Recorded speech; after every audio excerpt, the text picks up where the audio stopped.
খবরের শুরুতেই নজর রাখতে হচ্ছে। সকাল থেকে প্রত্যেকটা আপডেট আমরা আপনাদের সামনে তুলে ধরছিলাম। সুপ্রিম নির্দেশ, ডেডলাইন শেষ হচ্ছে এবং আজই অযোগ্যদের তালিকা প্রকাশিত হবে।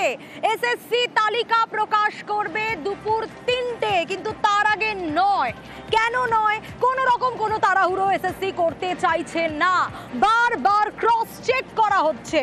তালিকা প্রকাশের আগে একাধিকবার, এমনকি দুপুরেও 3টের আগেও দুপুরবেলা এসএসসি আরো একবার তালিকায় নজর রাখবে। কিন্তু কেন, কি কারণে এত সতর্কতা, কি কারণে এতবার ক্রস চেক? আরো ডিটেল এ বিষয়ে জানাতে পারবে সোমরাজ রয়েছে আমার সঙ্গে। সোমরাজ, দর্শকদের জন্য জানতে চাইবো ঠিক কি কারণ, কেন এসএসসি কোনোভাবে কোনো তাড়াহুড়ো করতে চাইছে না, সময় নিচ্ছে, ক্রস চেক করছে, 3টের সময় তারপর তালিকা প্রকাশ করবে।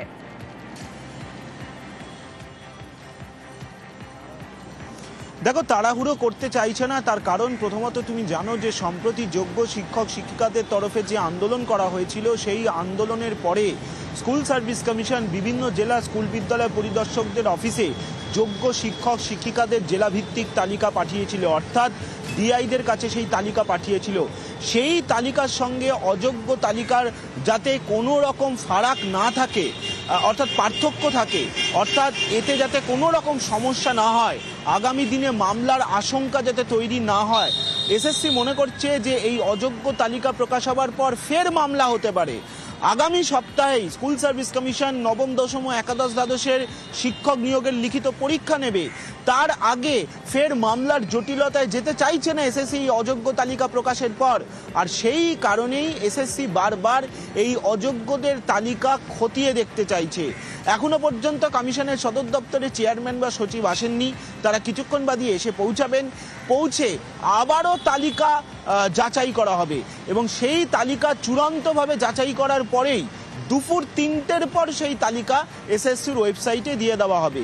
ইতিমধ্যে এসএসসির তরফে আদালতে নির্দিষ্ট দাবি জানানো হয়েছিল যে নবম দশমে কতজন অযোগ্য চাকরি প্রার্থী ছিলেন, একাদশ দ্বাদশ নিয়োগের ক্ষেত্রে কতজন অযোগ্য চাকরি প্রার্থী ছিলেন, সেই তথ্য ইতিমধ্যেই সর্বসমক্ষে রয়েছে।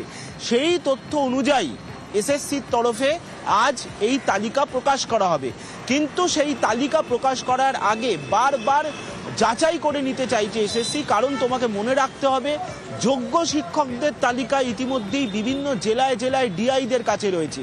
তাই এবার এই অযোগ্যদের তালিকা প্রকাশ হওয়ার পর যাতে কোনো রকম জটিলতা তৈরি না হয়, কোনো রকম মামলার আশঙ্কা তৈরি না হয়, সেই কারণেই বারবার এই তালিকা যাচাই করে নেওয়া হচ্ছে। যোগ্য তালিকাদের সঙ্গে যোগ্য তালিকায় যারা যারা ছিলেন এবং অযোগ্য তালিকায় যারা যারা রয়েছেন সেই নামগুলিও মিলিয়ে নেওয়া হচ্ছে এবং সেই কারণে সময় নেওয়া হচ্ছে। জানতে চাইবো, এই যে তালিকাটা প্রকাশ করা হবে, এই তালিকায় কি কি থাকবে, মানে কিভাবে থাকবে? নাম থাকবে, সঙ্গে স্কুলের নাম, কি কি দেওয়া হবে?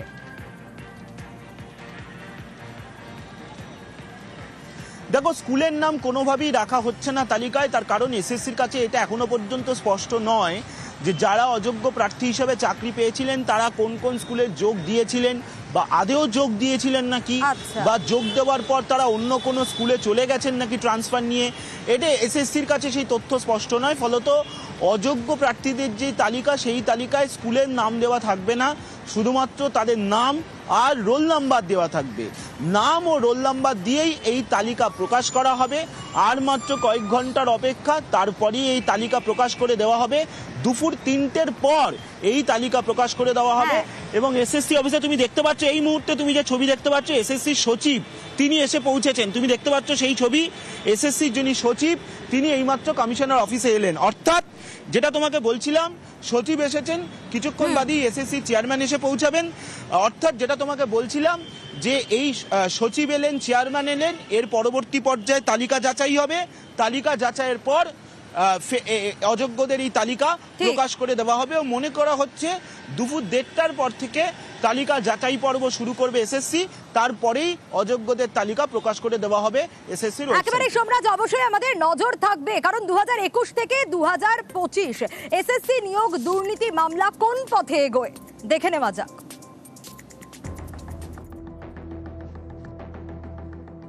এক ধাক্কায় চাকরি বাতিল। রাজ্যের সরকারি স্কুলের শিক্ষক এবং অশিক্ষক কর্মী মিলিয়ে চাকরি গেল 25,000-এরও বেশি। 2021 সালে শিক্ষক এবং শিক্ষাকর্মী নিয়োগে দুর্নীতির মামলা রুজু হয় হাইকোর্টে। ওই একই বছরের 22শে নভেম্বর গ্রুপ ডি নিয়োগে সিবিআই তদন্তের নির্দেশ দেয় কলকাতা হাইকোর্টের সিঙ্গল বেঞ্চ। 6 ডিসেম্বর সিবিআই তদন্তের নির্দেশে স্থগিতাদেশ দেয় ডিভিশন বেঞ্চ। পাশাপাশি অবসরপ্রাপ্ত বিচারপতি রঞ্জিত কুমার বাগের নেতৃত্বে অনুসন্ধান কমিটি গড়ে তদন্তের নির্দেশ দেওয়া হয়। 2022 সালের 15 ফেব্রুয়ারি গ্রুপ সি নিয়োগ দুর্নীতি তদন্তে সিবিআই তদন্তের নির্দেশ। এরপর এই মামলায় স্থগিতাদেশ দিয়ে গ্রুপ সি নিয়োগেও বাগ কমিটিকে তদন্তের নির্দেশ। 7 এপ্রিল 2022 নবম দশম শিক্ষক নিয়োগে সিবিআই তদন্তের নির্দেশ দেয় সিঙ্গল বেঞ্চ। 10 দিন পর একাদশ দ্বাদশের শিক্ষক নিয়োগের দুর্নীতিতেও সিবিআই তদন্তের নির্দেশ সিঙ্গল বেঞ্চের। 18 মে কলকাতা হাইকোর্টে রিপোর্ট পেশ বাগ কমিটির। রিপোর্ট দেখে এসএসসির সব নিয়োগে সিবিআই তদন্তের নির্দেশ দেয় বিচারপতি সুব্রত তালুকদারের ডিভিশন বেঞ্চ। 28 সেপ্টেম্বর 2022 কলকাতা হাইকোর্টে প্রথম রিপোর্ট দেয় সিবিআই। সিবিআই দাবি করে এসএসসি নিয়োগে নানাভাবে দুর্নীতি হয়েছে। 2022 সালের ডিসেম্বর হাইকোর্টের নির্দেশে প্রায় 5000 চাকরি বাতিল। প্রায় 1 বছর পর কলকাতা হাইকোর্টকে বিশেষ বেঞ্চ গঠনের নির্দেশ দেয় সুপ্রিম কোর্ট। 6 মাসের মধ্যে এসএসসির সব মামলা একসঙ্গে শুনানি ও রায় দিতে হবে কলকাতা হাইকোর্টকে নির্দেশ দেয় সুপ্রিম কোর্ট। 2023 সালের 12 ডিসেম্বর কলকাতা হাইকোর্টের বিচারপতি দেবাংশু বসাক এবং বিচারপতি মোহাম্মদ সব্বর রশিদির বেঞ্চে শুনানি শুরু। 2024 সালের 20 মার্চ কলকাতা হাইকোর্টে শুনানি শেষ। 22 এপ্রিল রায় ঘোষণা হাইকোর্টের।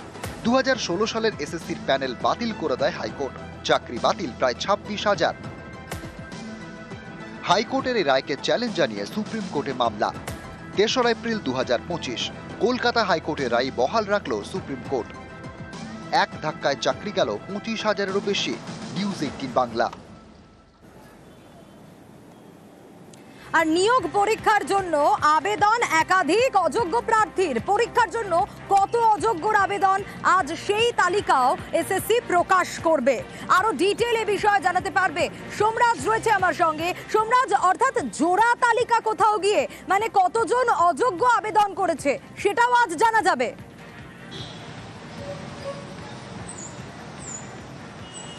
একদমই, দেখো আজকে জোড়া তালিকা প্রকাশ করতে চলেছে এসএসসি। অর্থাৎ একদিকে যেমন অযোগ্যদের তালিকা প্রকাশ করা হবে, তেমনি আগামী 7 ও 14 সেপ্টেম্বরের লিখিত পরীক্ষার জন্য অর্থাৎ নবম দশম একাদশ দ্বাদশের শিক্ষক নিয়োগের প্রক্রিয়ার জন্য কতজন অযোগ্য প্রার্থী আবেদন করেছেন সেই তালিকাও আজ প্রকাশ করে দেওয়া হবে স্কুল সার্ভিস কমিশনের তরফে, তেমনটাই স্কুল শিক্ষা দপ্তর সূত্রে জানা যাচ্ছে। সেই তালিকা প্রকাশ হতে আরও কিছুটা সময় লাগবে, তার কারণ